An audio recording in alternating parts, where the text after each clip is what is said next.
और एक आदमी ने ऐसा भद्दा सब उसमें डाल देता है कि नहीं देखने के बावजूद में भी मोबाइल रखिएगा तो देखना ही पड़ेगा, पूरा शरीर को दिखा देती है। तो ऐसे अप्सराएं लोग, नहाने का उसका ढांचा ही था कि कपड़ा खोल के नहाना। अभी भी चले जाइए राजस्थान, ऐसा तो ये जो जाने का अपने आएगा। राजस्थान जब गए हम जयपुर, एक वहां गलता गेट है, वहां तालाब है, ऐसे सब वीआईपी सब लड़की को और ऐसे सब बड़े घरों की लड़की और शिक्षित लड़की को देखे कि खाली कच्छी पहनी हुई है, शरीर का सब, जैसे पुरुष ने कच्छी पहन करके सब कुछ खोल देता है ना, वैसे महिला लाती है। जम्मू गए थे बहुत दिन पहले की घटना सुना रहे हैं। गलता गेट राजस्थान में तो कम से कम कच्छी पहन के नहाती है, लेकिन जम्मू में देखे ये महिला सब के सब जो है बिना कपड़ा का नहाती है, कोई भी कपड़ा नहीं, जानवर के तरह वस्त्र है। तो वैसे अप्सराएं लाती है, वैसे जो है ना अप्सराएं लाती थी बिना वस्त्र का। लेकिन सुखदेव मुनि जैसे गया ना, तो उसको कोई फर्क नहीं पड़ा, क्योंकि सुखदेव मुनि भी बिना कपड़ा का था ना, इसके भी शरीर में कोई कपड़ा नहीं था, और सुखदेव मुनि को कोई भान नहीं था कि ये स्त्री है कि पुरुष है, हमारे और इसमें क्या फर्क है। लेकिन वेद व्यास को भान था, स्त्री पुरुष का ज्ञान था, और वेद व्यास ने कपड़ा पहना हुआ था। जैसे देखा वेद व्यास को, वैसे सब स्त्रियां जो है, सब अप्सराएं ने झट के मारे जो है झट झट एकदम कपड़ा पहनना शुरू कर दिया। वेद व्यास को नहीं रहा गया। वेद व्यास कहते हैं कि हमारा जवान लड़का गया तो तुम लोगों को लाज नहीं आई, और मैं बूढ़ा होकर के जा रहा हूं जो पिता के तुल हूं, तो फिर आप लोगों को हमको देखकर लाज हो गई, लज्जा आ गई। तो अप्सराएं क्या कही जानते हैं? क्या आपको ज्ञान है? आपको द्वैत दृष्टि है। द्वैत प्रपंच के सागर बुरो, सहो दुख भारी, तन मन इंद्रिन संगा होती खुआरी। आपको द्वैत की दृष्टि है, आप में स्त्री पुरुष में अलग भान है कि स्त्री क्या है पुरुष क्या है, लेकिन सुखदेव मुनि को यह भी ज्ञान नहीं है कि स्त्री पुरुष क्या है, यह भी ज्ञान नहीं है।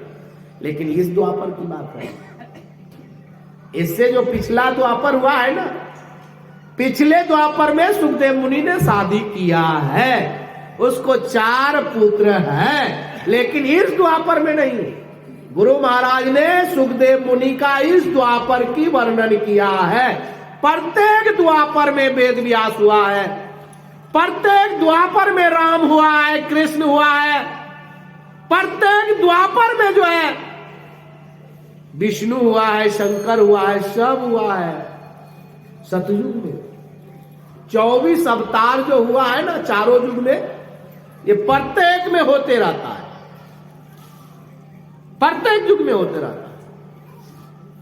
तो ईश्वर कोई एक के होगा ना, कि अनेक ईश्वर होगा। हम देखते हैं कि हमारे यहां काली ईश्वरी है, दुर्गा ईश्वरी है न, आजकल समाज में न भगवती न, भगवती कहते हैं ना, बिसरी माय है, मालती माय न, बूढ़ी माय, कौन कौन माँ है न, रंगाधारी है कि न, बोलते हैं ना। अब कितना भगवान है, तो भगवान को एक के होगा ना, क्या अनेक होगा? एक घर में है, हम देखते हैं सत्संगी के भी घर में पूरा खटाल भगवान से भर देता है। ये लक्ष्मी का फोटो, ये विष्णु का फोटो, ये पार्वती का फोटो, ये शंकर का फोटो, ये बजरंगबली का फोटो, ये हयग्रीव का फोटो, कितना फोटो, और सबको अगरबत्ती दिखाता न। स्वामी सतप्रकाश बाबा सुना रहे थे कि एक बार हमारे गांव की ही घटना है। एक बूढ़ी माता जो है ना, एक माता जो है अगरबत्ती दिखा रही थी।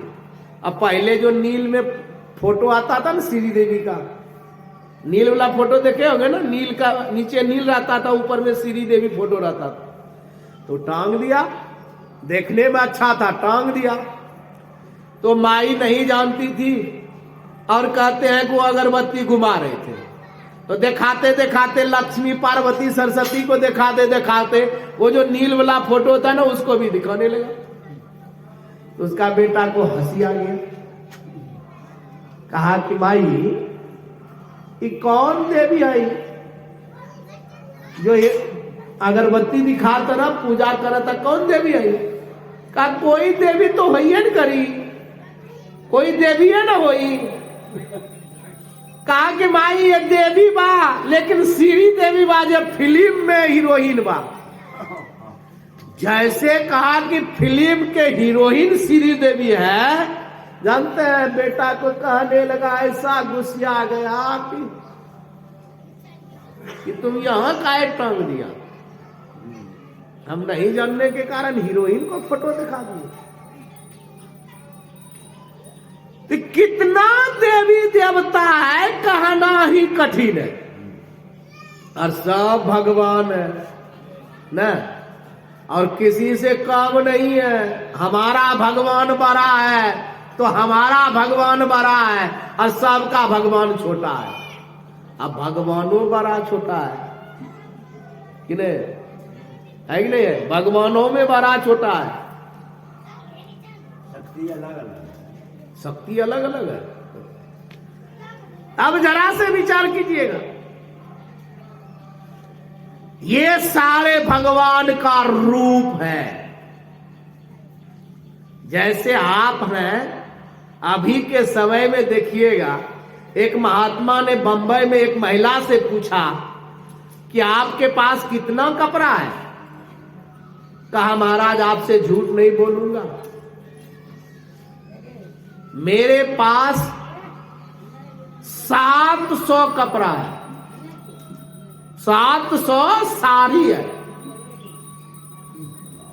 आप विचार कर सकते हैं कि 700 साड़ी वो कितना दिन पहनेगा?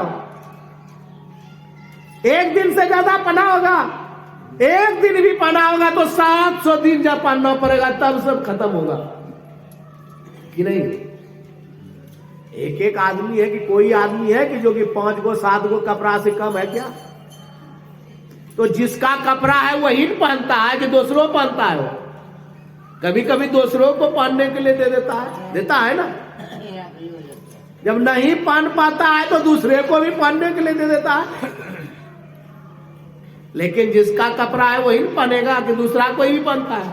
अब बहुत आदमी है कि दूसरा का कपड़ा नहीं पहनेगा, भले उसके पास कपड़ा नहीं है लेकिन दूसरे का कपड़ा नहीं पहनेगा, पीना हुआ कपड़ा। उसी प्रकार से परमात्मा का ये जितना देवी देवता देख रहे हैं ना, काली के रूप में, दुर्गा के रूप में, बिसहरी के रूप में, शंकर के रूप में, इंद्र के रूप में, वरुण के रूप में, कुबेर के रूप में, ये परमात्मा का कपड़ा है, परमात्मा नहीं है। जैसे राजा के दरबार में जाने के लिए आपको राजसी पोशाक चाहिए या कोई बिल्ला चाहिए कि नहीं? अकबर दरबार के यहां जाने के लिए मोहर देता था ना, मोहर देगा तभी आप जो है मोहरा दीजिएगा राज दरबार का, तब प्रवेश हो सकते हैं। उसी प्रकार से मोहर नहीं रहेगा, राजसी पोशाक नहीं रहेगा, या राजसी पोशाक में रहता था मंत्री सिपाही रहता था तो उसको नहीं रोकता था, और बिना सिपाही बिना पोशाक के है तो मोहर चाहिए ना। तो उसी प्रकार से परमात्मा के यहां जाने के लिए अगर आप कोई राजा के दरबार में अगर कपड़ा खोल के चले जाइएगा तो वो बैठने देगा? दूरे से आपको डंडा मार करके भगा देगा कि पागल कहां से चला आया है। अभी सत्संग हो रहा है ना, यहां अगर कोई पागल आ जाए बिना कपड़ा का तो उसको यहां बैठने दीजिएगा? नहीं बैठने दीजिए, भगा दीजिएगा। उसी प्रकार से परमात्मा के यहां जाने के लिए, जैसे राजा के यहां जाने के लिए कपड़ा का जरूरत होता है ना, लिबास का जरूरत होता है ना, तो परमात्मा के यहां जाने के लिए कपड़ा का जरूरत नहीं है। कपड़ा उतार के जाइए। कौन कपड़ा उतारिएगा? ये शरीर रूपी कपड़ा। इसलिए दादू दयाल जी महाराज ने बहुत अच्छी बात कहा, नीके राम कहत बपुरा, घर मही घर निर्मल राखो, पांचों धोए काया कपड़ा। ये 5 काया शरीर कपड़ा है, ये 5 कपड़ा है, और 5 कपड़ा को धो डालो, अर्थात इस कपड़ा से ऊपर हो जाओ, तब तुम्हारा अपना स्वरूप पहचानेगा तुम कौन हो। अभी तुम अपने को भी नहीं पहचान पा रहे हो कि हम कौन है। यहां जितने बैठे हुए हैं ना, आपसे पूछ दें कि आप कौन है, तो झट से कह दीजिएगा हम फलना है। नहीं, फलना में कौन है? हम फलना जाति है। फलना जाति में कौन है? हम फलना है ना, स्त्री है, पुरुष है, बच्चा है, जवान है, यही ना बताइएगा। लेकिन आप कुछ नहीं है। अभी पाठ में सुन रहे थे ना, आ शब्दस आ रूपम मवयम तथा रस्यम गंधम। आपका कोई जाति नहीं है, आपका कोई वर्ण नहीं है, आपका कोई रूप नहीं है, आपका कोई रेखा नहीं है, आप नाम रूप से परे हैं। जब नाम नहीं है, नाम तब है जब रूप है तब ना हो, आकार है तब ना। जब कुछ है ये नहीं है तो आप क्या है? उसी को जान लेने से पुरुष मृत्यु के मुख से निकल जाता है। वो सदा के लिए उसकी मृत्यु नहीं होता है, नहीं होता है। लेकिन आप जब तक शरीर में है, इंद्रियों में है, उसको आप जान नहीं सकते हैं, क्योंकि ये इंद्रियां उसको जानने में सक्षम नहीं है। थोड़ा सा उपमा दे देते हैं। बरहई के यहां जो सरसी और पेचकस है, मिस्त्री जो कमार करते हैं, उसके यहां जो सरसी है ना, पकड़ने वाला हो, या मोटरसाइकिल का जो रिंच है, पेचकस है, चिमटा है, क्या उस औजार, वो भी औजार है ना, है नहीं? वही भी रिंच है ना, सलाई रिंच है, पेचकस है, और सब रिंच है। मोटर पंपी सेट खोलने का, आटा चक्की खोलने का रिंच है। लेकिन वही रिंच से, वही पेचकस से ये हाथ वाला घड़ी का पाठ पुर्जा खुलेगा? क्यों नहीं खुलेगा? जान गए ना, जान गए ना कि क्यों नहीं खुलेगा? इसलिए किसका जो पाठ पुर्जा है, या दीवाल घड़ी है ना, वो भी टाइम देता है, देता है नहीं देता है? दीवाल घड़ी है और हाथ घड़ी है, दोनों का पाठ पुर्जा खोलने के लिए औजार दूसरा होता है। एक के औजार से नहीं खुलता है। उसी प्रकार से इंद्रियों जो है मोटा मोटा औजार है, इसलिए ये इंद्रियों से विषय का ही ज्ञान होता है, और सब इंद्रियों से सब विषय का ज्ञान नहीं होता है। इसलिए बहिरा सुन नहीं सकता है और अंधा देख नहीं सकता है, क्योंकि आंखें नहीं है ना, और सब इंद्रियां है ना। तो बहिरा को, अंधा को देखना चाहिए ना कि नहीं? लेकिन देख सकता है। जिसका आंख खराब हो गया है देखेगा, कान खराब हो गया तो सुनेगा। ऐसा बात थोड़ी है कि काने खराब हुआ और सब इंद्रियों है ना, और सब इंद्रियों ठीक है ना, तो देखना भी चाहिए, सुनना भी चाहिए। नहीं, एक इंद्रियों से एक विषय का ज्ञान होता है। आंख है तो आप रूप को देख सकते हैं, कान है तो आप शब्द सुन सकते हैं, नहीं तो उसके अलावे दूसरा इंद्रियों के लिए वो निष्क्रिय है, वो सहयोग नहीं है, वो आपको सक्षम करा दे। सब कुछ है ठीक ठाक, समझ रहे हैं हम जो बोल रहे हैं ना कि नहीं? सब कुछ है।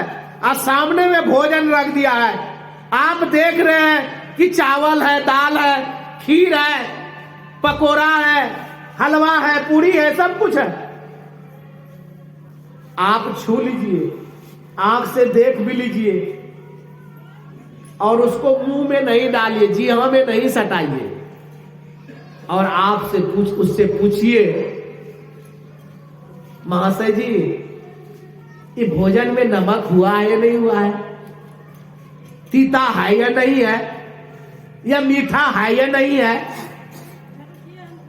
तो बता दीजिएगा।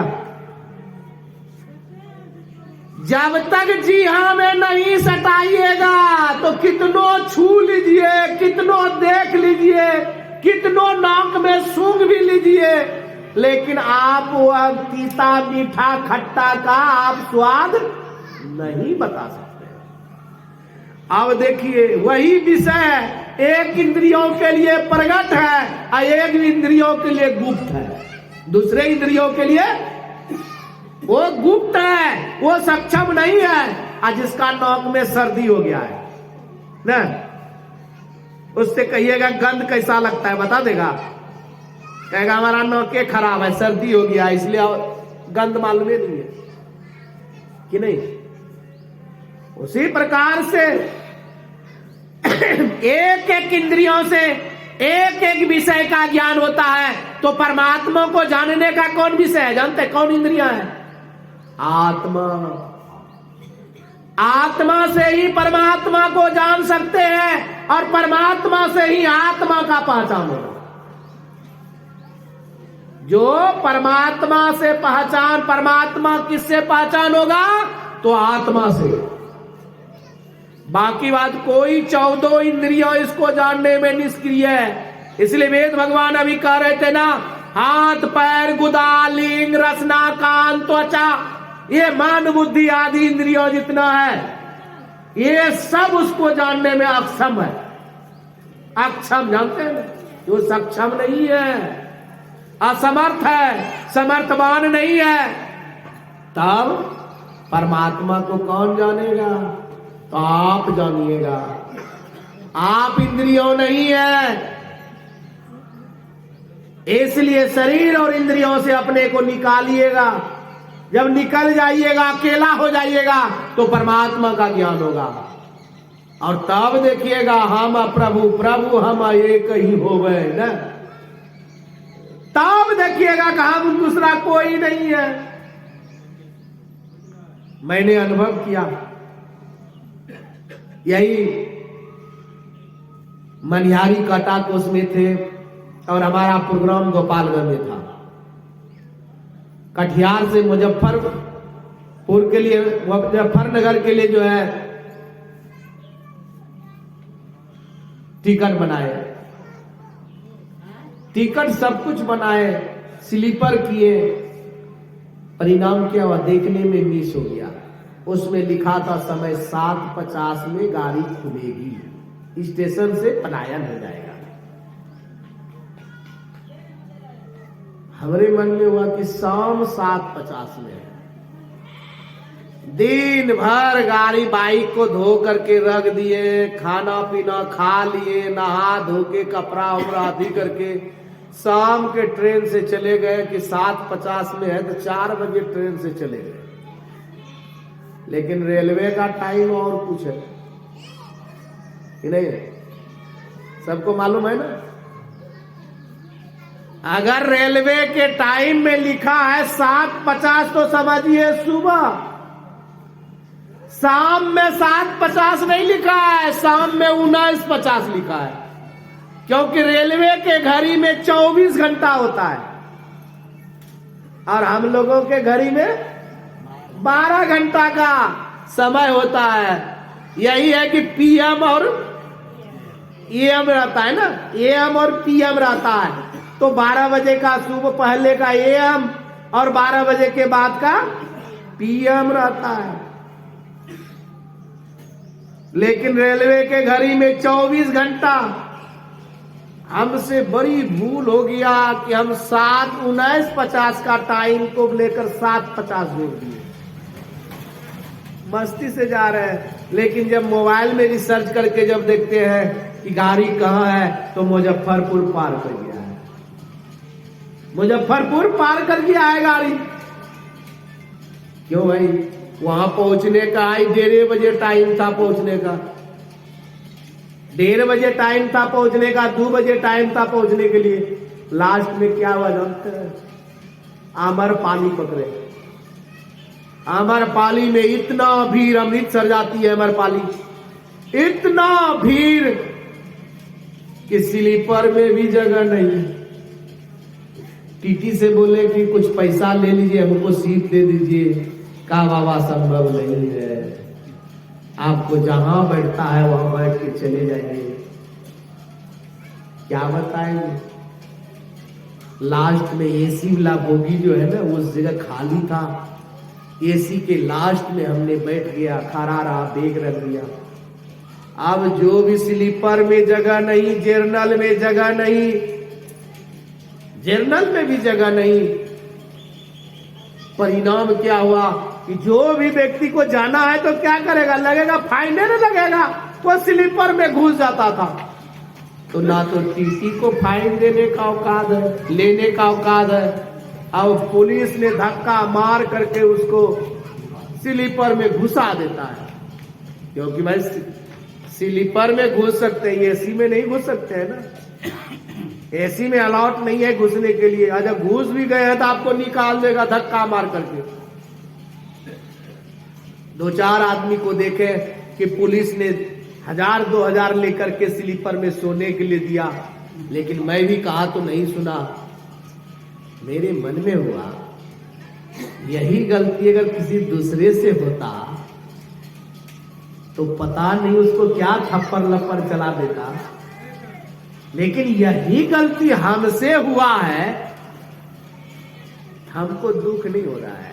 और दुख तो हो रहा है कि करे हैं तो भोगे हैं, लेकिन गुस्सा नहीं आ रहा है, क्रोध नहीं आ रहा है कि कुछ 10 गाली दे दे, 2-4 थप्पड़ लप्पड़ चला दे। होता है क्या? हमसे गलती हुआ है, हम महसूस कर रहे हैं कि गलती का बहुत बड़ा भारी नुकसान पहुंचना पड़ा, कि पैसा भी गया और गंजन भी भोगना पड़ा। रात भर कटिहार से यूं ही खड़े जाना पड़ा, बैठने का जगह ही नहीं। क्योंकि एक जब खाली होता था, उतरता था, लोग सोचते थे बैठेंगे कमंडल पर, तो जानते हैं फिर पुलिस भर देता था। एक बार तो पुलिस पर आवेश आ गए, कहा आगे बढ़ो आगे बढ़ो। मैंने कहा जाओ ना, आगे जगह है तो जाओ। एकदम ठसम ठस, एकदम टट्टी की तरह हिलने का जगह नहीं था। तो हम सोचे कि हमसे हुआ तो दुख नहीं हुआ, इसको गलत नहीं किए। अगर दूसरे से होता तो क्या करते? उसी प्रकार से जब आत्म साक्षात कर लेता है साधक, ये जीव बीम में मिल करके एक हो जाता है, तो सर्वत्र अपना ही रूप को देखता है।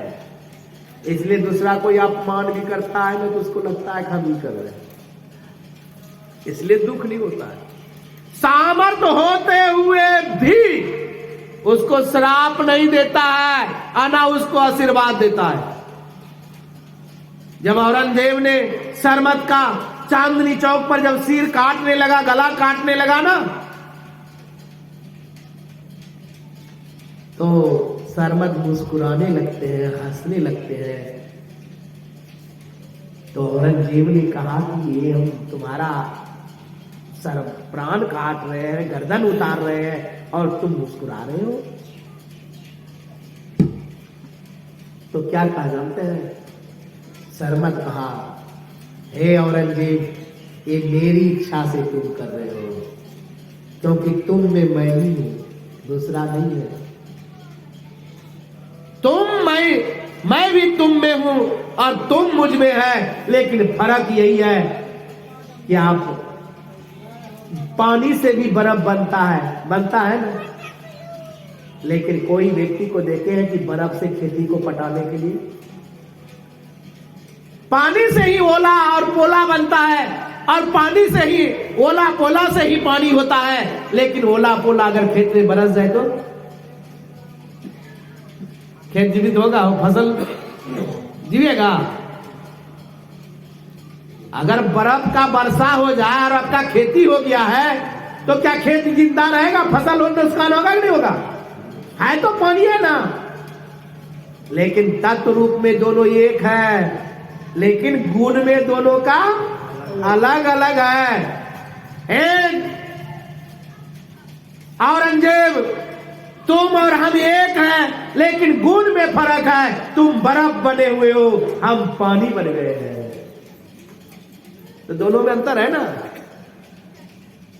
उसी प्रकार से जो इंद्रियों में है, जो पर्दा में है, वो जीव है, और जो पर्दा से पार हो गया है, इंद्रियों से पार हो गया है, वो पीव हो गया है, अपने स्वरूप को जान लिया, और उसी का परम कल्याण हुआ है। इसलिए हम कोई जाति वर्ण नहीं है।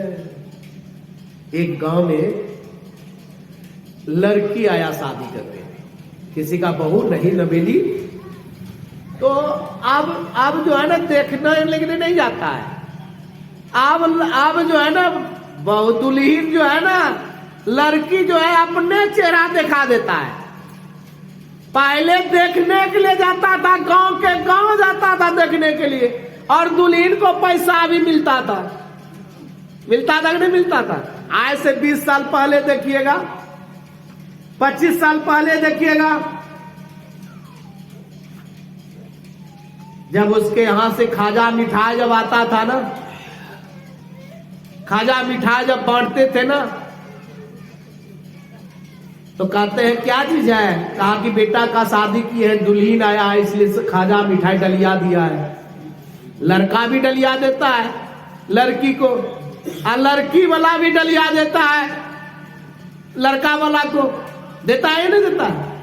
आप लोग ज्यादा जानते हैं, हम तो कम में जानते हैं। लेकिन आप लोगों के समाज में रह करके भी इसका भी ज्ञान रखना पड़ता है। इधर हाल में ही 13 तारीख को भतीजी का शादी कराए हैं, इसलिए मुझे ख्याल है कि उधर से भी डलिया आया है, और जानते हैं इधर से जाने के लिए भी हलवाई को कहा कि खाजा मिठाई बना दीजिए। कहता है ना, लड़की वाला भी खाजा मिठाई बनाकर भेजता है, तो घर वाला क्या करता है? वो भी सवासिन को बांटता है, पड़ोसिन को बांटता है। तो बांटा, पहले बांटता था, सब जगह देता था, अब तो बहुत कम हो गया है। अब तो सराह देता है, लेकिन दूसरे को नहीं देता है, पड़ोसिन को नहीं देता है, और खाता है 10 दिन 15 दिन महीना दिन लगा करके सरा हुआ खाता है। कहावत में नहीं है, सूम का धन शैतान खाता है, वही प्रकार सरा हुआ खाता है, नहीं खा पाता है। जब देखता है कि अब खाने लायक नहीं है, तब दूसरे को बांट देता है। अब देखें एक बाबा को, नाम नहीं कहेंगे, गए प्रणाम करने के लिए, तो बाबा ने काजू किशमिश निकाल करके दिया, कहा कि लीजिए खाइएगा। और जैसे काजू किशमिश पर निगाह देखे तो भरका भरका पिल्लू है, एकदम गंध टूट रहा है। मैंने कहा बाबा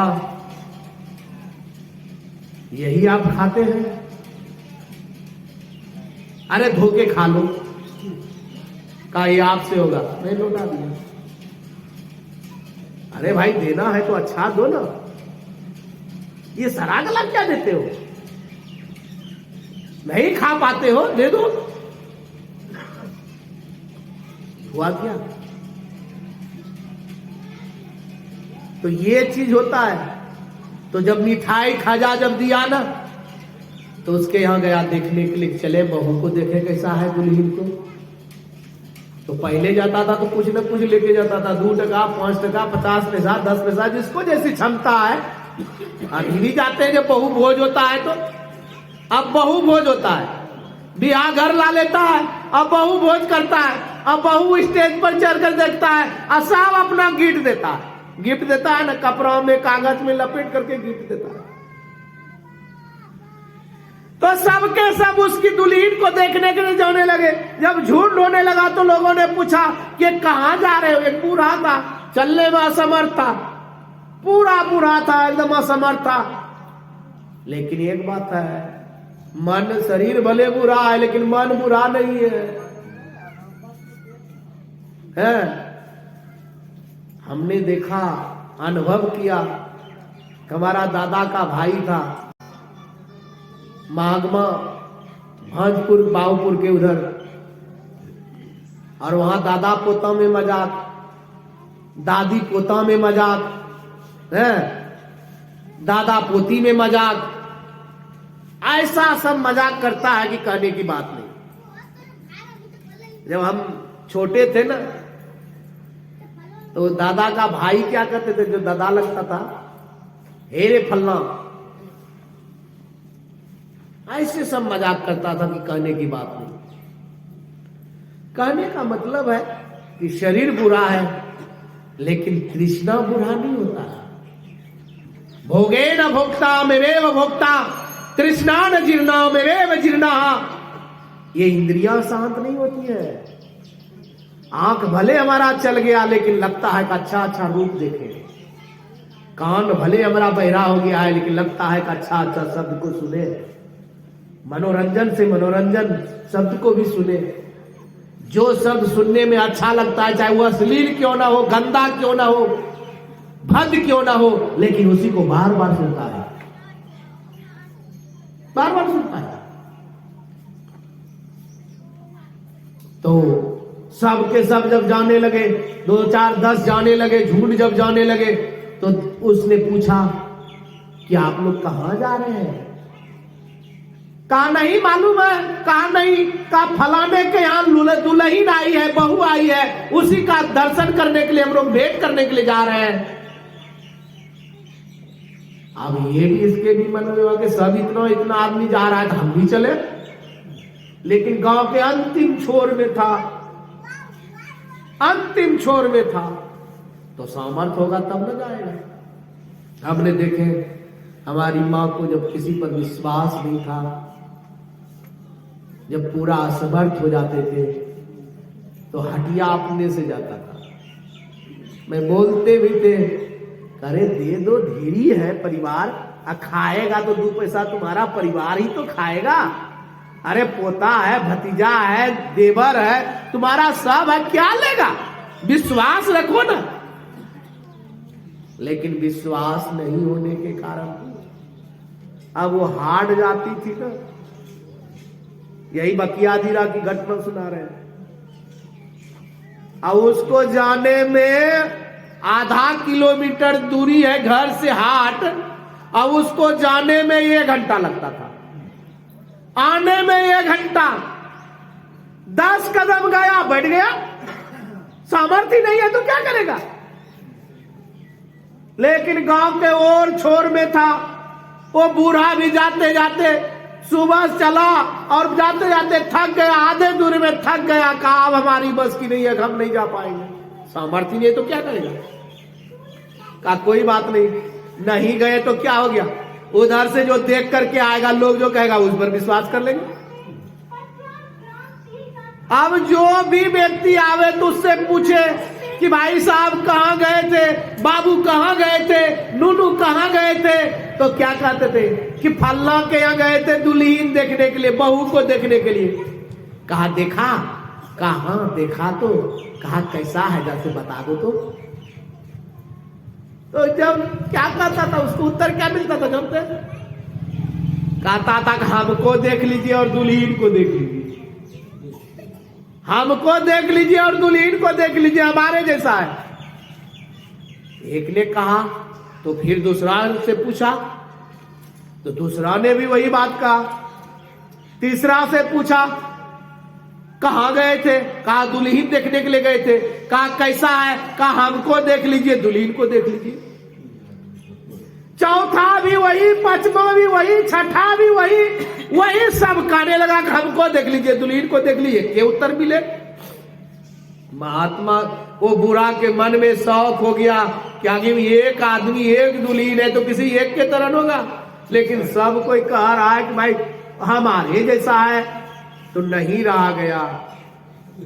और बहुत प्रयास करके, अथक परिश्रम करके जब गया दुल्हीन को देखने के लिए, तो देखा क्या कि दुल्हीन के सामने किसी का नजर ही नहीं टिक रहा है। दुल्हीन के सामने किसी का नजर ही नहीं टिक रहा है, और इसलिए लगता था कि हमारे जैसा है, हमारे जैसा है। ये तो कहानी है। ठीक महापुरुषों ने कहा परमात्मा हमारे जैसा है, इसलिए किसी ने नहीं कहा कि परमात्मा का ये रूप है, वो रूप है, ऐसे वर्ण है, वैसे वर्ण है। परमात्मा का कोई वर्ण नहीं है, और परमात्मा को जो देख लेता है तो लगता है खाबी हो जाता है, जानत तुम ही हो जाएगी।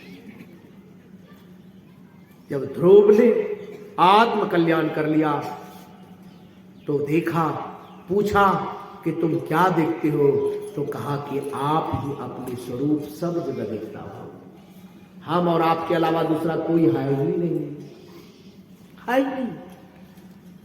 तो कहने का भाव क्या है? ये है किसी रूप में जो देखते हैं वो परमात्मा नहीं है, और उसका पूरा कल्याण नहीं है। मनुष्य रूपा ने 22,000 वर्ष तप किया, उसके जैसा बेटा मांग लिया, तो कितना दिन इंतजार करना पड़ा है? ग्रंथ पढ़िएगा, एक बार होई भूप मन गलानी, एक सूत नाही, कि नहीं? जब तीसरा चरण बीत गया, वाल्मीकि रामायण पढ़िएगा तो राजा दशरथ को 303 रानियां हैं, और 303 रानियों में 3 रानी प्रधान है। हाँ, अब रानी किस लिए किया था जानते हैं? बेटा की प्राप्ति करने के लिए। और अभी भी समाज में देखिएगा 2, 4, 5 साल 10 साल हो जाता है, अगर स्त्री को संतान नहीं होता है ना, तो समाज उसका बहुत अनगल बातें कहना शुरू कर देता है। कहता है ना, एक आदमी को हमने देखा, सुना,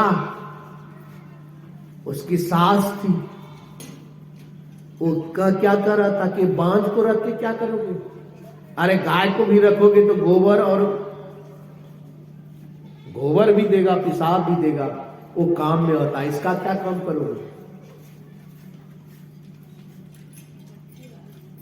एक शादी किया नहीं हुआ, दूसरा शादी किया नहीं हुआ, तीसरा शादी कराया कि हमको संतान हो जाए। उसी प्रकार से राजा दशरथ ने 303 रानी किया कि हमें संतान हो जाए। 3 रानी तो खैर जीत करके लाया था, और उसके अलावे 300 रानी किया कि हमको संतान हो जाए, लेकिन उसमें भी उसको संतान नहीं हुआ। और भगवान ने क्या कहा था कि समय पाकर के तुम राजा दशरथ और कौशल्या बनोगे, और तुम्हारे यहां मैं पुत्र के रूप में अवतार लूंगा, कहा था ना। लेकिन कब समय हुआ? जब तीसरापन बीत गया, चौथापन जब आ गया, तब वो जब मन में गलानी होता है, कब लगता है कि सूर्य वंश का यही अस्त हो जाएगा, अब आगे बढ़ने वाला नहीं है, तब अपने व्याकुल होकर के गुरु के पास गया और जाकर के कहा कि गुरुदेव क्या सूर्य अंश का यही अंत हो जाएगा? अब सूर्य अस्त नहीं होगा, उदय नहीं होगा। तब वशिष्ठ जी क्या कहा? धरहु सूत मन माही, नहीं धरहु मन माही, हो वहु सुत राजनचारी। हे राजा, तुम्हें 4 सुत होगा। कहा कब होगा? अब तो मैं चौथापन जा रहा हूं। यही कहा चौथापन जा रहा है। तो हुआ क्या? तब वशिष्ठ जी गया, श्रृंगी ऋषि को बुलाया, पुत्रेष्टि यज्ञ किया, और उससे यज्ञ का आहुति दिया, और आहुति से इंद्र प्रकट हुआ, और वेद साक्षात खीर लेकर के आया ना। बायस खीर लेके आया और तीनों रानी को खिला दिया न। पहले तो कौशल्या को आधा भाग कौशल्या को दिया और आधा भाग जो है कैकेयी को दिया, लेकिन देखा कि वहां सुमित्रा भी थी तो दोनों ने अपना अपना आधा आधा भाग निकाल करके सुमित्रा को दे दिया। सुमित्रा कहती है कि दीदी आप दोनों ने अपना अपना आधा भाग निकाल के दिए हैं, ये दो संतान जो होगा ये दोनों आपके संतान के अनुचर बनेगा, सेवक बनेगा। इसलिए भरत का अनुगामी शत्रुघ्न है और राम का अनुगामी अंगरक्षक लक्ष्मण है। आप जरा से विचार कीजिएगा, जब हुआ तो क्या हुआ न, पूरा बसंत झूमने लगा, आनंद छाने लगा न, प्रकृति में रौनक बदल गई। आ गई चैत नवमी तिथि न, आ गया 4 सुत हुआ। राजा दशरथ और महारानी को सुख का ठिकाना नहीं हुआ न। भमरवा के तोहरा संग जाई भमरवा, आबे के मेरिया सब कोई जाने ला, द्वार पे बजेला बधाई न। एकदम बधाई बजने लगा, कौतूहल होने लगा। और ऐसा कौतूहल जे जैसा संपत्ति का रहता है, जो जैसा उद्योगी रहता है उसका वैसा ही व्यवहार होता है कि नहीं होता है। बस सब कुछ लुटाने लगा, सब दान देने लगा, अन्न धन सोना चांदी जितना है, गौ घोड़ा जहां थी सब सबको दान देने लगा और सब कोई भेंट में लाने लगा। ये भेंट गिफ्ट आज से नहीं है, परंपरा से लगा हुआ है। जो जिसको मिले उससे ज्यादा दान देने लगे और कितना दिन आनंद हुआ, 16 वर्ष तक लगा। कि कहते हैं कि भगवान राम के जन्म में सूरज उदय 1 महीना तक नहीं हुआ था। अब झूठ है या सही है, लेकिन रामायण में जो लिखा है हम आपको बता रहे हैं। 1 महीना तक सूरज देख के दिन रह गया। आप जरा से विचार कीजिए, अब कितना तक झूठ है या सच है वही जाने, वो जाने, हम नहीं बता सकते, लेकिन जो किताब में लिखा है वही बता रहे हैं। परिणाम क्या हुआ, 16 वर्ष के बाद विश्वामित्र आ जाते हैं लेने के लिए न। जैसे सुना कि जंगल में राक्षस रहता है और तुम राम लक्ष्मण को दे दो, तो क्या हुआ, राजा का प्राण छूटने लगा, भयभीत होने लगा। ये तो हमारा प्राण ले लीजिए लेकिन राम और लक्ष्मण को नहीं लीजिए, कि नहीं। लेकिन बहुत वशिष्ठ के समझाने पर भेजा न। और उधर से जब बहू लेकर के जब घर आया तो राजा दशरथ का भी ठिकाना नहीं रहा। क्यों कि जानते हैं सीता की मुंह दिखानी में राजा दशरथ ने क्या दिया था, स्वर्ण भवन, स्वर्ण का भवन दे दिया था दान में कि बेटी ये तुम्हारे लिए है। माता कौशल्या ने दिया, कैकेयी ने दिया, सुमित्रा ने दिया, सब ने दिया था। और भगवान राम जब पहला रात जब मिले थे तो भगवान राम क्या कहते हैं, हे जनक नंदनी, तुम्हारा और हमारा मिलन पहला मिलन है, इसलिए पहला मिलन में मैं चाहता हूं कि आपको कुछ दूं। क्या मांगोगे, जो मांगेगे मैं वही दूंगा। कहा कि आप तो सर्वस्व हैं, आपसे क्या मांगू। मांग तो व्यापार में होता है, लेन देन में होता है, पति पत्नी में मांग नहीं होता है। और आजकल की पत्नी जब तीज करेगी न, अच्छा वो कौन कहते हैं, चरचन्ना जब करता है क्या कहते हो, करवा चौथ, तो देखिएगा पत्नी कितना मांगती है। हमको इतना रुपया का साड़ी चाहिए, हमको इतना जेवर चाहिए, ये चाहिए, वो चाहिए। अगर नहीं दीजिएगा न, एगो मास्टर मनिहारी में भेटा, असंजोग से हम और सतप्रकाश बातें सुना रहे थे, प्रणाम पाती किया उसका, पत्नी उधर से आई, कहा कि हम ये चीज लेंगे, तुरंत पैसा निकाल करके वो मास्टर दे दिया, पत्नी को निकाल दिया, कहा जाकर ले लो। तो पूछा कि आप अभी बोले कि पैसा नहीं है। कहा कि कौन माथा झंझट खराब करता है, नहीं देते तो तेरा उलाना ये रोडे पर सुनाती, इसलिए उससे पार होने के लिए कुछ से कुछ चाहिए। लेकिन स्त्री देखिए कैसा होना चाहिए, पति से कुछ मांगे नहीं, निस्वार्थ भाव से जो सेवा करता है पति का, उसी का पति धर्म होता है, वही स्त्री परम पवित्र होता है, वही देवी तुल्य हो जाता है। भगवान राम कहते रह गए, मां सीता ने एक भी वर्ड नहीं मांगा और कहा कि देवी तुम अगर नहीं मांगते हो फिर भी मैं दूंगा, लेकिन मैं वचन देता हूं कि राजा ने चक्रवर्ती होने के कारण अनेकों पत्नी कर सकता है, शादी कर सकता है, उसको मना नहीं है। लेकिन हे देवी, मैंने प्रतिज्ञा करता हूं कि पत्नी सिर्फ तुम होगी, बाकी बात जितना स्त्री है सब हमारी मां और बहन होगा, दूसरा कुछ नहीं होगा। मैं वचन देता हूं, राजा होकर अनेक शादी कर सकता है, लेकिन मैं वचन प्रतिज्ञा करता हूं कि तुम स्त्री, मैं एक पतिव्रत स्त्री व्रत का धारण करूंगा, हमारे जीवन में तुम ही पत्नी होगी, बाकी बात कोई नहीं। ऐसे नहीं राम को भगवान कहा है, सीता को कितना प्रलोभन रावण दे रहा है कि तुम हमारी पत्नी बन जाओ, कि नहीं। सीता को समझाने के लिए कैकसी भी आ जाती है, कैकसी जो रावण की मां थी वो भी आ जाती है कि बेटी तुमने अनर्थ कर रहा है कि रावण को पति मान लो, मेरा बेटा ऐसा है कि तीनों लोक की सुख सुविधा तुमको दे सकता है, मंदोदरी आदि जितना है सब तुम्हारी चेरी बन जाएगा, हमारे बेटा के समान संसार में कोई नहीं है।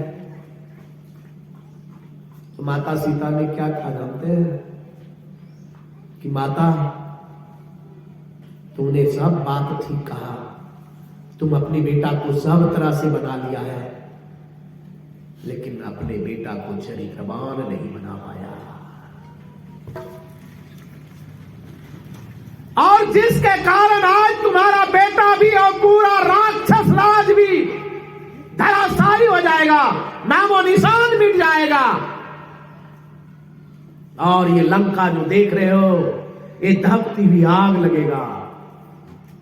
हे माता, अगर तुम अपनी संतान को, रावण को अगर चरित्रवान बना देता, संस्कार सही दे देता, सदाचारी बना देता, सब कुछ बना दिया, विद्या बल, तप बल, राज बल, धन बल सब दिला दिया, लेकिन तुम सदाचारी नहीं बना पाया। और ये कौन बनाता है जानते हैं? माता पिता। संतान को लायक अगर बनाने की किसी में क्षमता है तो माता पिता में है, माता पिता में। जैसा चाहिएगा वैसा आप उसको बना सकते हैं, लेकिन आपको सचेत रहना पड़ेगा, भविष्य को सुधारने के लिए वर्तमान सुधारना पड़ेगा।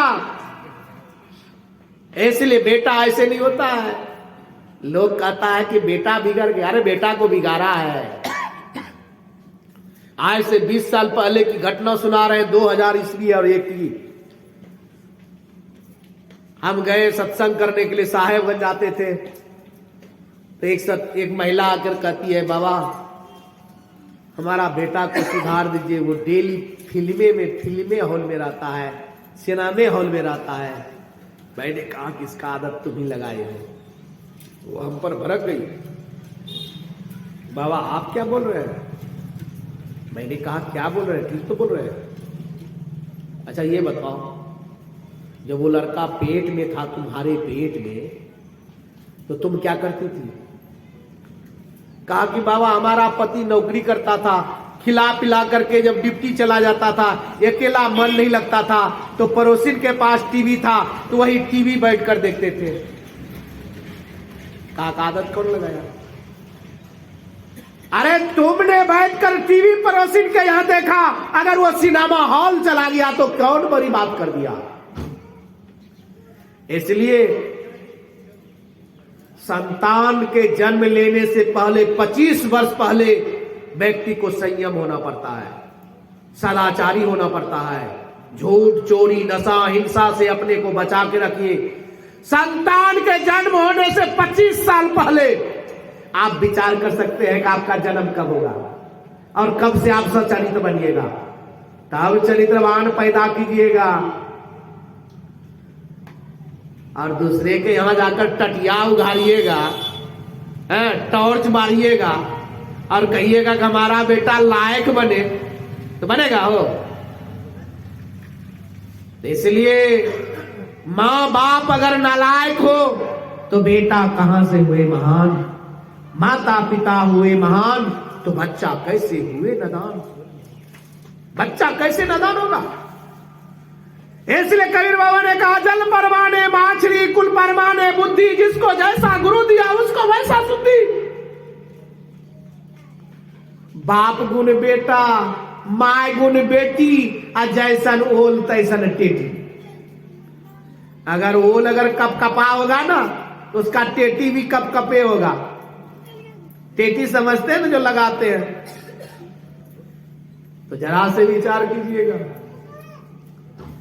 बापन पुत्र प्रापत घोरा, नाय कछुता थोरम थोरा।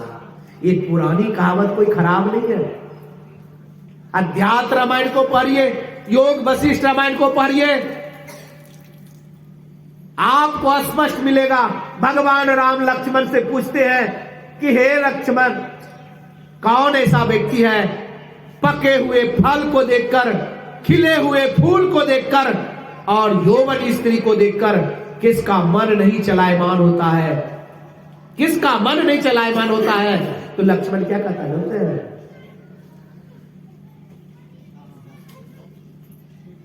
माता पतिव्रता पिता सदाचारी, त्वयं पुत्र न आकर्षति। कहा कि जिसका माता पतिव्रता हो, एक पति हो, उत्तम के असमस मनमाही, सपन हो आन पुरुष जगनाही, जो सपन में भी दूसरे पुरुष को नहीं देखता है। अगर दूसरा कैसा है? मध्यम के असमस मानी। कैसे? जो पिता के समान, पुत्र के समान, भाई के समान जो दूसरे पुरुष को देखता है, वह मध्यम स्त्री है। मध्यम स्त्री है, समाज में देखता है लेकिन उसकी कुभावना डालकर, कुदृष्टि डालकर नहीं है। कहा कि जिसका माता सदाचारी हो और पिता सत्यवती हो, सत्यवान हो, उस दोनों से जो संतान की उत्पत्ति होता है उसको प्रभावित नहीं कर सकता है। और रामायण का दोनों प्रसंग देख लीजिए। मां सीता को रावण कितना प्रलोभन देता है, लेकिन क्या डिगा? अपने को विचलित कर पाया? उधर भगवान राम के पास रावण की बहन शूर्पणखा चली जाती है और जाकर के कहती है, तुम सम पुरुष मोह सम नारी, जग के तहु देखा नहीं विचारी, तब लग रहो कुमारी, संजोग विधि रचा विचारी। यही कहता है ना। पढ़िए किष्किंधा कांड को, आरण कांड को पढ़िए, अयोध्या कांड पढ़िए, क्या कहता है? आरण कांड को पढ़िए, क्या कहता है? शूर्पणखा ने रची पची रूप धरही, प्रभु पास गई। एक बार पंचवटी घूमने के लिए जाते हैं कौन? एक बार गई शूर्पणखा रावण के बहनिया पंचवटी में घूमने के लिए, और जैसे राम को देखा ना, सुंदर को देखकर अकुला गया, मन विचलित हो गया और शूर्पणखा ने सोचा कि इतना सुंदर अगर आदमी है, पुरुष है, बौखला गया, कामातुर हो गई, तो सोचा अपना रूप को देखा तो देखा कि हम राक्षसी है, तो जिसके रूप में है उसी रूप में जाना पड़ेगा। तो शूर्पणखा ने रची पची रूप धरही। आजकल जानते हैं पैसा लेकर बिरले पर ला जाता है सजाने के लिए, मेकअप करने के लिए न, और अपने शरीर को सजाने के लिए हजारों का हजार, 10,000, 20,000, लाखों रुपया खर्च कर देता है कि हमको सुंदर कहे। आज तक किसी का मेकअप किसी को सुंदर नहीं कर सकता है। वो भूषणम की भूषणम, उत्तम चरित्र भूषणम।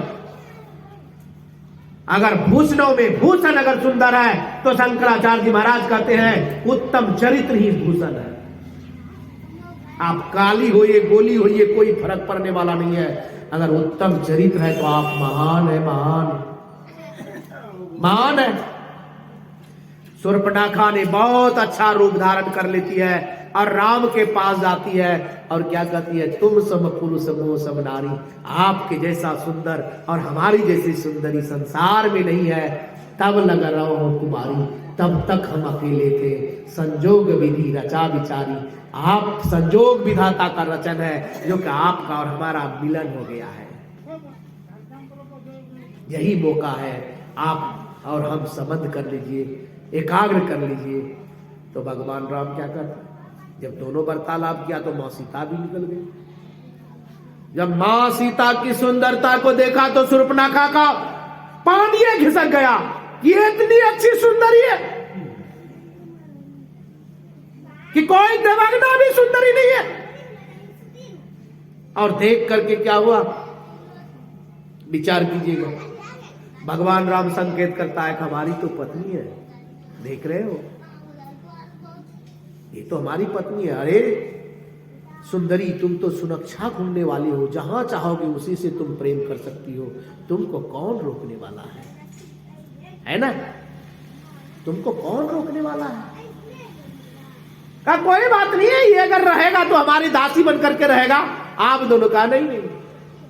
तब तक में लक्ष्मण चले आते हैं जंगल से लकड़ी लेकर के, और लक्ष्मण की भी जब सुंदरता को देखा तो विचलित हो गया।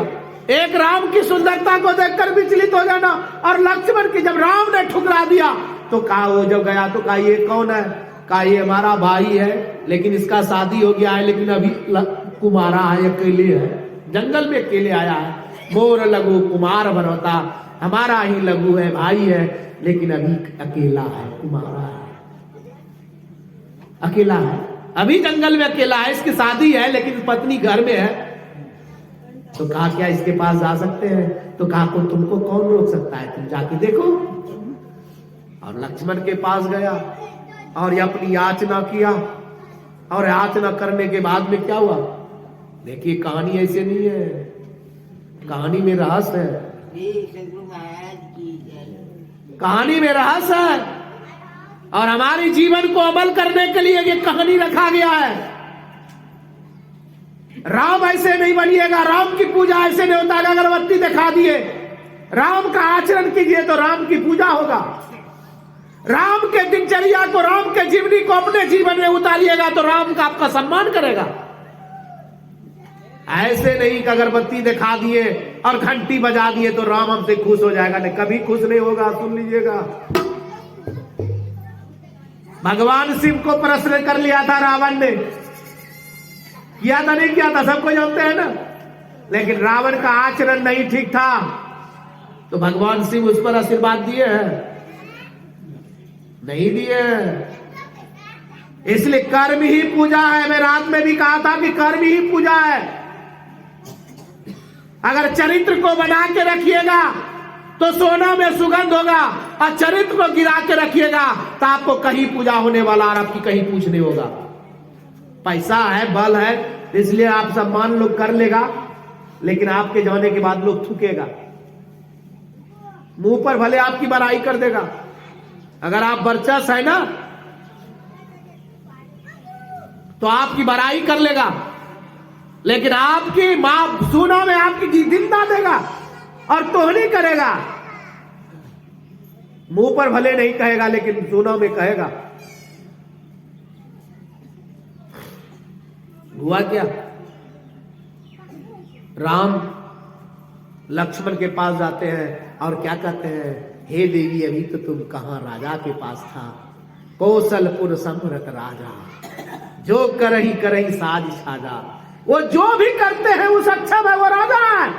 और कहां तुम सेवक के पास आ गया। सेवक सेव चाहे मान चाहे भिखारी, तो ये तुम्हारा क्या होगा। कहा बहुत निष्ठुर है इसलिए तुम आ जा। कहा उससे भी हम निष्ठुर है। क्या उसी का भाती भाई है ना, हम भी कम निष्ठुर नहीं है चरित्र के मामले में। और जब ठुकरा दिया, लक्ष्मण भी ठुकरा दिया, तो सोचा कि ये सीता को इसी को खा जाते हैं तब तो चाहेगा, लेकिन सीता को खाने से तुमको चाहे लगा। वही लक्ष्मण ने तलवार निकाला और नाक काट दिया। सबको जानते हैं ना, नाक काट दिया। तो प्रसंग क्या हुआ। इसलिए भगवान राम ने कहा, हे देवी मैंने एक पतिव्रत होने का, स्त्री होने का, एक स्त्री व्रत धारण करने का मैं प्रतिज्ञा करता हूं और वचन देता हूं कि तुम्हारे अलावे हमारे जीवन में कोई पत्नी नहीं होगा, कोई पत्नी नहीं होगा। ये चरित्र है, ऐसे पूजा नहीं होता है, कर्म से ही पूजा होता है, कर्म से ही व्यक्ति महान बनता है। और जो सदाचारी होता है उसी के अंदर में अध्यात्म दिखता है। जिसका इंद्रियों शांत है, अभी सुन रहे थे ना उपनिषद की ऋषि कह रहे थे, कठोपनिषद के ऋषि, ना वीरतो दुस्सरितो ना शांतो ना समाहिता ना शांतो मानसो वापि प्रज्ञानेन माप्नुयात्। कहते हैं जिसकी ऐसी इंद्रियां शांत नहीं है, जो असमाहित है, जो विकसित है, छुद्धुर के तरह करता है। साहेबगंज में पूज्य वेदानंद बाबा को एक महिला कह रही थी, दोनों पति पत्नी को प्रणाम की और क्या कहते जानते हैं, उसकी पत्नी सुना रही थी, बाबा ये कुत्ता को जैसे समझाइए। तो वेदानंद बाबा भी फट है ना, वेदानंद बाबा ने बोला कि ये कौन है तुम्हारा पता। जानता था कि ये उसका मास्टर पति पत्नी है, बहुत दिन से आते जाते थे। कहा कैसा क्यों कर रहे हैं। कहा कुत्ता के तरह छुद्धुर उद्धुर करता है। कहने का भाव, अरे वही चीज तो सब में है, जो आपकी पत्नी में है वही चीज तो सब में है, अंतर क्या है। ऐसा बनने से, छुद्धुर बनने से, छुधरी बनने से काम नहीं चलता है। आपका अस्तित्व कहां जाएगा विचार कर सकते हैं। इसलिए जिसका इंद्रियों शांत नहीं हुआ है, मन असमाहित है, ये तत्व ज्ञान की खोज नहीं कर सकता है, इस पर नहीं चल सकता है। कोई कितनों कह ले कम मांस मछली खा करके भगवान का दर्शन कर लिए, वो कदापि हो नहीं सकता है। क्योंकि खान पान का सुधार नहीं होगा और आचरण का सुधार नहीं होगा, आप साधना कर ही नहीं सकते हैं। साधना नहीं कर सकते हैं। अब भौकी मारने से, ठगने करने से आप नहीं पकड़िएगा, सुनिएगा, लंबा लंबा भाषण दे दीजिएगा और आचरण में कमान नहीं है तो आप इसमें फेंका जाइएगा, फेंका जाइएगा। इसलिए जितना भी रूप देखे हैं, जितना भी पूजा करते हैं, आप कहिए उसको दुश्मन भी उसकी प्रशंसा करते हैं, दुश्मन भी उसकी प्रशंसा करते हैं। जो अच्छे चरित्र का होते हैं ना, तो दुश्मन भी उसका निंदा नहीं करते हैं। दुश्मनी भले कर लेते हैं लेकिन निंदा नहीं करते हैं। आपको प्रसंग सुना रहे हैं, जब मेघनाथ लक्ष्मण के हाथ से मारा गया और मेघनाथ का भुजा उड़ करके जब मंदोदरी सुलोचना के पास जब आती है, भुजा उड़ करके सुलोचना के पास आते हैं, तो सुलोचना जाती है। सुलोचना मंदोदरी की पत्नी थी, जो मेघनाथ की पत्नी थी सुलोचना। कहा कि मेरा पति मर गया, हम सती होना चाहते हैं। पिताजी रावण के पास गया, कहा हम सती होना चाहते हैं, हमारा पति का मस्तक लाके दीजिए, धर लाके दीजिए। वहां ढेरी बैठा हुआ था। अरे बच्चा, अरे बच्चा। तो रावण क्या कहा जानते हैं? हे बेटी, तुम्हारे पति का शव रामादल में पड़ा हुआ है, जाओ तुम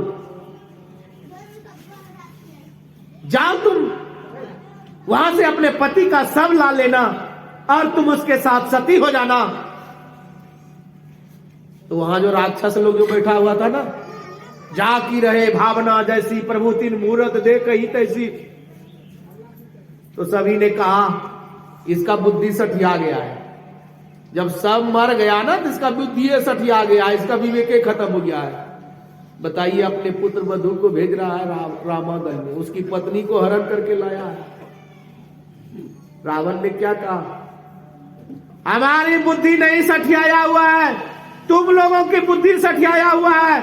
सुन लो, पराया स्त्री का हरण करना, पराई स्त्री को कुदृष्टि से देखना, यह राम का काम नहीं है। पराया स्त्री का हरण करना, पराया धन का लोभ कर लेना, यह राम का काम नहीं है। ये सारे काम है रावण का। ये रावण ही कर सकता है। पर स्त्री गमन, पर स्त्री पर कुदृष्टि डालना, ये राम का काम नहीं है। जहां राम तहां काम नहीं, जहां काम तहां राम नहीं, और रामी शशि दो एक ठाम नहीं। देखें चंद्रमा और सूर्य को एक जगह, इसलिए चंद्रमा रात में उगता है और सूर्य दिन में उगता है, दोनों एक जगह देखे हैं। इसलिए जहां राम है वहां रावण नहीं है, जहां रावण है वहां राम नहीं है। इसलिए चरित्रवान का पूजा कीजिए, और चरित्रवान भी व्यक्ति को महान बनाता है। आज तक जो भी पूजा हुआ है तो चरित्र का पूजा हुआ है, चित्र के साथ साथ चरित्र का पूजा हुआ है। सामने में बजरंगबली है, कैसा चरित्रवान है? कभी दूसरे को कुदृष्टि से भी आ रहा है? बता दीजिए तो। बानर होकर के भी आज संसार में पूजा हो रहा है, चरित्र है ना। और हम मानव होकर के भी नीच गए हुए हैं।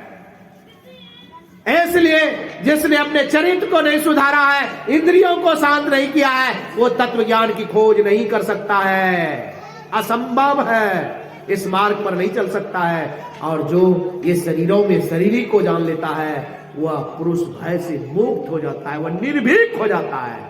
उसके गर्दन पर भी तलवार रखिएगा तो शोक नहीं करेगा, भयभीत नहीं होगा, उसको आप विचलित नहीं कर सकते हैं, सच से नहीं डिगा सकते हैं, उसको कोई प्रलोभन नहीं दे सकते हैं, कोई चकमा नहीं दे सकते हैं।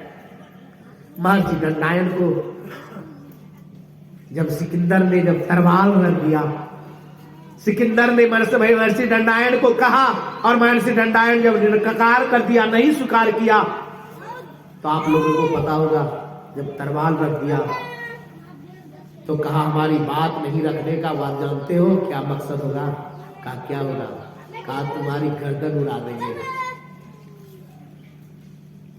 हंसते हुए महर्षि दंडायन ने बोला, हे सिकंदर, मैं तो जानता था कि तुम अच्छा हो, लेकिन अभी पता चला कि तुम महा झूठा हो,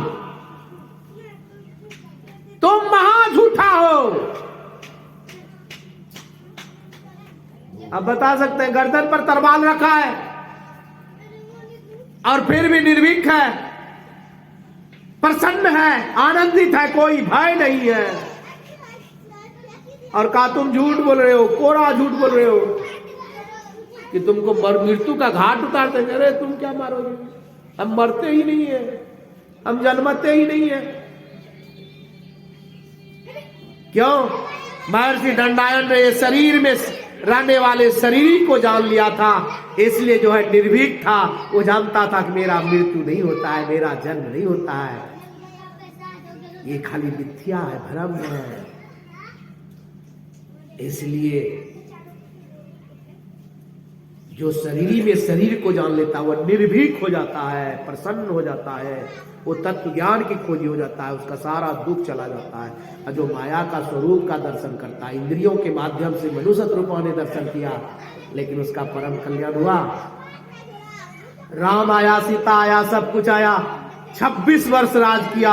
और एक दिन जब जैसे दशरथ ने देखा, दर्पण में देखा, और दर्पण में देखा कि हमारा कान के पास बाल पक रहा है ना, कान के पास बाल पक गया, और पक गया तो तब कहा मन में हुआ, कब मुझे बन जाना चाहिए, आत्म कल्याण करने के लिए ये राज राम को दे देना चाहिए। और सब तरह से राम ही सुयोग है, न योग है, सब तरह से योग है। और बुला करके दिया, और संयोग विधि का ऐसा चाल चला, चकमा हुआ कि राज नहीं होकर के वो वन चला गया।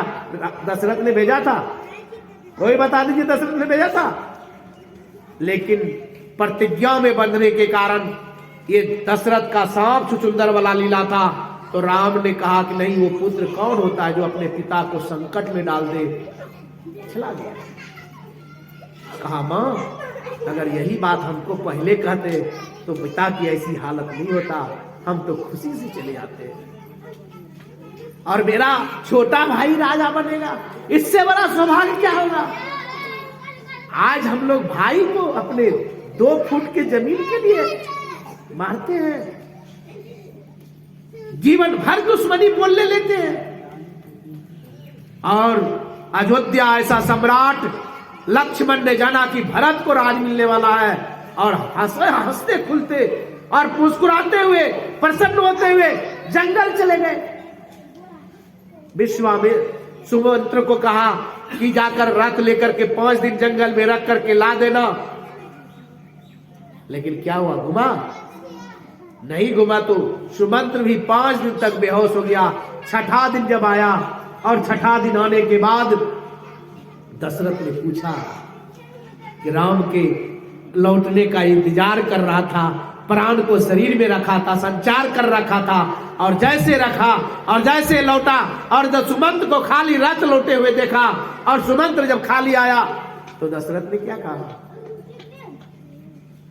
कि हे मंत्री, हे सुमंत्र, अब ये शरीर रहने के योग नहीं है। और कैसा दुख हुआ जरा से विचार कर सकते हैं। और क्या कहा? राम कहूं, राम कहूं, राम कहूं, राम कहूं, राम राहु विरह गयो सुरधाम। 6 बार राम कहा, और राम कहते कहते अपना शरीर का अंत कर दिया। तो कहां गया जानते हैं? स्वर्ग गया। अब वही भगवान राम उत्तर कांड में प्रजा को राज करने के क्रम में कहते हैं, यही तन कर फल विषयन भाई, अस्वर्ग स्वल्पंत दुखदाई। अगर मनुष्य शरीर पा करके स्वर्ग का सुख भोग लिया तो वो थोड़ा सा सुख पाया, बाकी बाद अंत में दुख होगा। क्योंकि वहां से जब लौटोगे तो कहां बनोगे? कीड़ा मकोड़ा कहां जोड़ी जाओगे? पशु पक्षी कृमि आदि की जोड़ी में भर बहुबार अनंत लंबा दुख भोगना पड़ेगा। तो क्या हुआ? 22,000 वर्ष तप करने से और क्या भगवान को पुत्र बनाने से क्या फायदा हुआ? स्वर्ग गया, और स्वर्ग के अंत में लंबा दुख भोगना पड़ा। लेकिन वाल्मीकि मुनि को लीजिए, कैसा हत्यारा था, कई गारी जनेऊ निकला कि नहीं? कई गारी जनेऊ निकला, और नारद की जुक्ति पर आकर के ध्यान करने लगा। और ध्यान करने के बाद उसका जब कहीं बता दे कि वाल्मीकि मर करके नरक गया है, बता दे सकते हैं? नहीं बता सकते हैं। और जब वाल्मीकि के सामने जब आया, भगवान राम को पत्नी धरने का अवसर आया, वन में जाने का आया, तो लक्ष्मण को कहा कि उस जंगल में वाल्मीकि के निकट जाकर रख दो, क्योंकि हमारी सीता सुरक्षित रहेगा। विचार कर सकते हैं। और ऐसी माशाअल्लाह कि वाल्मीकि के सामने जब राम आते हैं तो क्या कहते हैं? भगवान राम कहते हैं, लक्ष्मण वाल्मीकि मुनि से पूछते हैं कि ऋषि, हम पिता की आज्ञा से वन आए हैं, ऐसे कोई अच्छा सा स्थान बना दीजिए, या आपका यहाँ का कोई रिलेटिव या कर कुटुंब अगर आ जाए और कहेगा कि हम ये सिंगल बैता में जमीन लेना चाहते हैं, तो कोई अच्छा सा जमीन दिला दीजिए, तो आप क्या कहिएगा? फलना जगह जमीन है ना, यही कहिएगा। लेकिन वही बात जब भगवान राम ने वाल्मीकि मुनि से कहा तो वाल्मीकि मुनि क्या कहता है, मोहि पूछो कि रहूं कहाँ, मैं पूछत सकुचाऊं, और जहां न हो तहां देहु बताई, तब बताऊं ठाऊं। हे राम, आप पूछते हैं कि हम कहाँ रहे, मैं पूछने में सब चाहता हूं कि पहले अच्छा सा बता दो कि तुम कहाँ नहीं हो।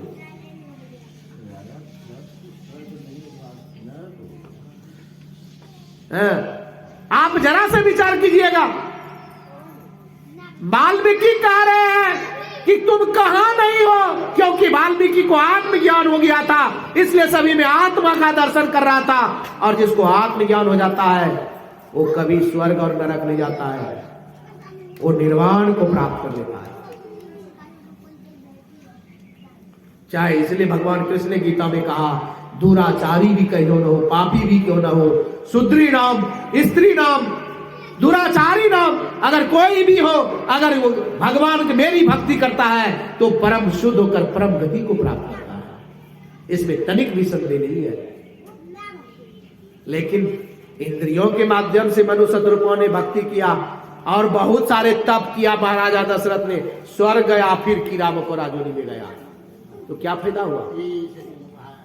तो इसलिए आत्मज्ञान कीजिए, संतों की युक्ति को जान करके सत्संग कीजिए, ध्यान कीजिए, सदाचार का पालन कीजिए और समाज की सेवा कीजिए। माँ बाप बुजुर्गों को आदर प्रेम से रखिए और इसी में आत्म कल्याण होगा। समय निकाल निकाल करके अपनी साधना कीजिए, अंतर ज्योति और नाथ की साधना कीजिए, आपका परम कल्याण होगा।